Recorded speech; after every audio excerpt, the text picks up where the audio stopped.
ابو بکر عمر کے دامن سے آپ کفر کا طعن پاک کریں، ان کا اسلام ثابت کریں، میں یزید معاویہ کا کلمہ پڑھوں گا۔ آپ میں ہے کوئی مرد، آپ کے جماعت میں ہے کوئی عالم، مجھ پہ اس مسئلے پہ مناظرہ کرے، مسلمان ثابت کرو، میں معاویہ کو پیغمبر مانوں گا۔ میرے پیارے، میں اس کے لیے رسپیکٹ والا سینٹنس استعمال نہیں کروں گا، کیونکہ اس نے حضرت ابو بکر اور حضرت عمر کے خلاف اس نے آواز اٹھائی ہے۔ عن عبد الرحمن بن عوف قال رسول اللہ صلی اللہ تعالی علیہ وسلم ابو بکر فی الجنہ وعمر فی الجنہ۔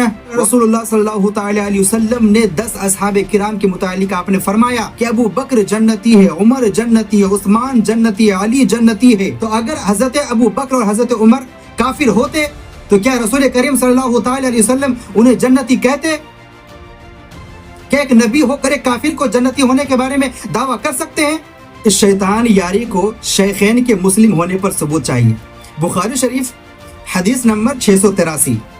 عن عائشة قالت امر رسول الله صلى الله تعالى عليه وسلم ابا بكر ان يصلي بالناس في مرضه فكان يصلي بهم قال عربة فوجد رسول الله صلی اللہ تعالی علیہ وسلم فی نفسه خفہ۔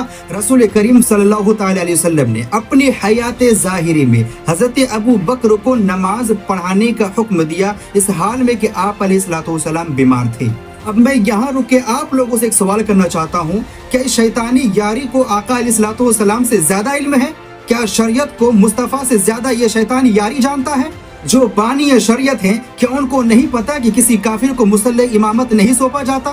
اگر حضرت ابو بکر رضی اللہ تعالی عنہ کافر ہوتے، نعوذ باللہ من ذالک، تو کیا نبی علیہ الصلوۃ والسلام خود بانی شریعت ہو کر مصلی امامت حضرت ابو بکر کو سونپتے؟ سب سے پہلے آپ اس خبیث کی مکروہ آواز کو تھوڑی دیر سنیں، اس کے بعد میں اس کے ہر ایک سوال کا جواب قرآن و حدیث کی روشنی میں دوں گا۔ میرا نام حسن اللہ یاری ہے، آپ شیعوں کو چیلنج کرتے ہیں، آپ آ جائیں یہاں پر، ہم صرف آپ کے مصادر سے بات کریں گے۔ ابو بکر عمر کے دامن سے آپ کفر کا طعن پاک کریں، ان کا اسلام ثابت کریں، میں یزید معاویہ کا کلمہ پڑھوں گا اور میں پاکستان آؤں گا کہ آپ مجھے ذبح کر دیں۔ ہم ابو بکر عمر عثمان عائشہ پہ بات کرتے ہیں، معاویہ کی باری نہیں ہے۔ آپ آ جائیں، ابو بکر پہ بات کرتے ہیں، عمر پہ بات کرتے ہیں، معاویہ کو ہم پیغمبر مانیں گے، معاویہ کو ہم ملک مانیں گے۔ تم آ جاؤ ابو بکر عمر کا ثابت کرو نا، ثابت کرو۔ عمر کے اسلام پہ بات کرتے ہیں کہ یہ مسلمان تھے یا نہیں تھے۔ بسم اللہ۔ آپ میں ہے کوئی مرد، آپ کے جماعت میں ہے کوئی عالم، مجھ پہ اس مسئلے پہ مناظرہ کرے، مسلمان ثابت کرو، میں معاویہ کو پیغمبر مانوں گا، میں کلمہ پڑھوں گا۔ تو اس خبیث کو آپ نے سن لیا۔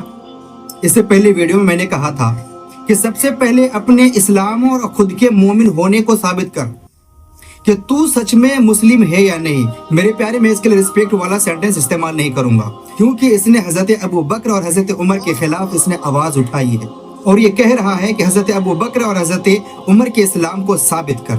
تو آئیے میں سب سے پہلے آپ کے سامنے قرآن پاک کی ایک آیت رکھتا ہوں۔ اللہ تبارک و تعالی نے قرآن مجید میں صحابہ کرام رضی اللہ تعالی عنہم کے بارے میں کیا ارشاد فرمایا۔ سورہ توبہ آیت نمبر 100۔ اعوذ باللہ من الشیطان الرجیم، بسم اللہ الرحمن الرحیم۔ والسابقون الاولون من المهاجرين والانصار والذين اتبعوهم باحسان رضی اللہ عنہم ورضوا عنہ وعد لهم جنات تجری تحتها الانہار خالدین فیہا ابدا ذالک الفوز العظیم۔ اس کا ترجمہ یہ ہے، اور سبقت کرنے والے مہاجرین و انصار اور وہ لوگ جو ان کے نقش قدم پر احسان کے ساتھ چلے، اللہ ان سب سے راضی ہو گیا اور وہ اللہ سے راضی ہو گئے، اور اللہ تعالیٰ نے ان کے لیے ایسی جنتیں تیار کی جن کے نیچے نہریں بہتی ہیں، وہ ان میں ہمیشہ رہیں گے، یہی بڑی کامیابی ہے۔ یاری صاحب، ذرا قرآن کھول کے اس آیت کو پڑھیں اور پڑھنے کے بعد اس کی تفسیر کو بھی پڑھیں۔ سب کو معلوم ہے کہ اس آیت مبارکہ کا نزول صحابہ کرام رضی اللہ تعالی عنہ کے بارے میں ہوئی۔ آخر اللہ تبارک و تعالیٰ نے رضی اللہ عنہ ورضوا عنہ، یعنی اللہ تبارک و تعالیٰ ان سے راضی ہو گیا اور وہ لوگ اللہ سے راضی ہو گئے۔ آخر یہ قول کس کے لیے تھا؟ کیا اس وقت کے مشرکوں اور کافروں کے لیے تھا کہ اللہ تبارک و تعالیٰ راضی کافر اور مشرک سے ہوا تھا یا صحابہ کرام رضی اللہ تعالیٰ عنہم سے؟ کیا ان میں ابو بکر عمر نہیں تھے؟ جب تھے تو ان سے راضی ہوا کہ نہیں ہوا؟ بکواس کرتا ہے۔ پہلے اپنے ایمان کے بارے میں سوچ۔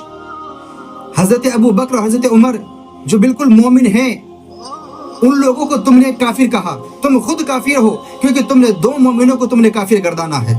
تو ظاہر سی بات ہے اس وقت کے اصحاب کرام سے راضی ہوا اور اصحاب کرام اللہ تبارک و تعالیٰ سے راضی ہوئے۔ اب آئیے میں آپ کے سامنے جامع ترمذی کی حدیث پاک پیش کرتا ہوں۔ حدیث نمبر ہے 3747، جامع ترمذی کی حدیث ہے۔ عن عبد الرحمن بن عوف قال قال رسول الله صلى الله تعالى عليه وسلم أبو بكر في الجنة وعمر في الجنة وعثمان في الجنة وعلي في الجنة وطلحة في الجنة والزبير في الجنة إلى آخر الحديث. یہ حدیث پاک مروی حضرت عبد الرحمن بن عوف سے. وہ فرماتے ہیں کہ رسول اللہ صلی اللہ تعالی علیہ وسلم نے ارشاد فرمایا ابو بکر جنتی ہیں، عمر جنتی ہیں، عثمان جنتی ہیں، علی جنتی ہے. اسی طرح رسول اللہ صلی اللہ تعالی علیہ وسلم نے 10 اصحاب کرام کے متعلق آپ نے فرمایا کہ ابو بکر جنتی ہے، عمر جنتی ہے، عثمان جنتی ہے، علی جنتی ہے. اب میں یہاں رک کر یہ کہہ دینا چاہتا ہوں، جنت کس کے لیے بنی ہے؟ تمہارے مشرک باپ دادا کے لیے، تمہارے کافر باپ کے لیے، یا مومن کے لیے؟ سب کا جواب ایک ہوگا، مومن کے لیے. تو اگر حضرت ابو بکر اور حضرت عمر کافر ہوتے تو کیا رسول کریم صلی اللہ تعالی علیہ وسلم انہیں جنتی کہتے؟ کیا ایک نبی ہو کر ایک کافر کو جنتی ہونے کے بارے میں دعویٰ کر سکتے ہیں؟ قرآن و حدیث سے اپنی مطلب کی باتیں نکالنے والوں، یہ عادت کسی مومن کی نہیں ہے. قرآن و حدیث سے مطلب کی باتیں وہ لوگ نکالتے تھے جو بر کبیر میں بسے ہوئے ہیں، جو ویسٹرن کلچر کو اپنائے ہوئے ہیں.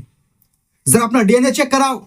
اس شیطان یاری کو شیخین کے مسلم ہونے پر ثبوت چاہیے.